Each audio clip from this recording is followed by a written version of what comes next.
नमस्कार, चुनावी समर में आप लोगों का स्वागत है। कोरोना टीकाकरण का मुद्दा पहुंचा सुप्रीम कोर्ट। जी हां, देश में बढ़ रही कोरोना संक्रमण की रफ्तार के बीच सुप्रीम कोर्ट में एक और याचिका दाखिल हो गई है।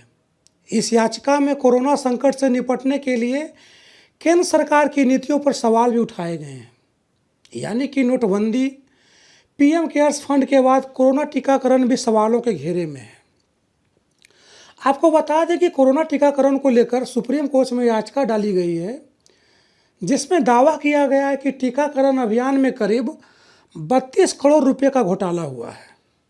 याचिका में कहा गया है कि पश्चिमी देशों में कोरोना की वैक्सीन तैयार कर ली गई, लेकिन उनकी लागत और कीमत 150 से 200 रुपये से ज़्यादा नहीं है। लेकिन हमारे देश में ये 600 रुपया तक आम जन के पास पहुंच रही है। याचिका के अनुसार अब जबकि 18 साल से अधिक उम्र के युवाओं को टीका लगाना है तो कीमत भी बढ़ा दी गई है।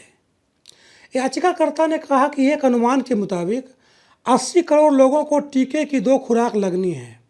ऐसे में टीकाकरण अभियान में टीके की कीमत का गणित 32,000 करोड़ रुपये के घोटाले की पुष्टि करता है। वहीं याचिकाकर्ता ने दावा किया कि प्रधानमंत्री ने नेशनल साइंटिफिक टास्क फोर्स तो बना दी, लेकिन फरवरी मार्च में उसकी एक भी बैठक नहीं हुई, क्योंकि कुछ राज्यों में विधानसभा के चुनाव चल रहे थे। याचिका में कहा गया है कि देश में पिछले साल अक्टूबर में ही जीनोम सीक्वेंसिंग लेबोरेटरी इंस्टीट्यूट शुरू करने की बात कही गई थी, लेकिन अब तक वो क्यों नहीं शुरू हुआ। इस याचिका के अनुसार अमेरिकी राष्ट्रपति को भी पूरे देश में लॉकडाउन करने का अधिकार नहीं है, लेकिन भारतीय प्रधानमंत्री को है और उन्होंने लॉकडाउन करके भी देख लिया। याचिकाकर्ता ने कहा कि लॉकडाउन में सटीक नीतियां बनाने और उन नीतियों पर ठोस अमल की ज़रूरत थी, लेकिन समय गुजर गया पर कुछ भी कारगर नहीं हुआ। याचिका में कहा गया है कि असली समस्या संसाधनों से ज़्यादा सरकारी नीतियों की रही है और उन पर अमल न कर पाने की है।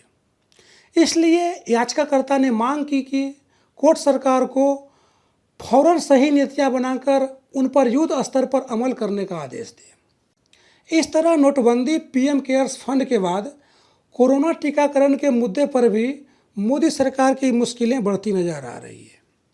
वैसे भी सुप्रीम कोर्ट कोरोना के मुद्दे पर कुछ ज़्यादा ही सख्त नज़र आ रही है। ऐसे में संभव है कि इस मुद्दे पर भी कोर्ट कोई सख्त फैसला सुना सकता है। धन्यवाद।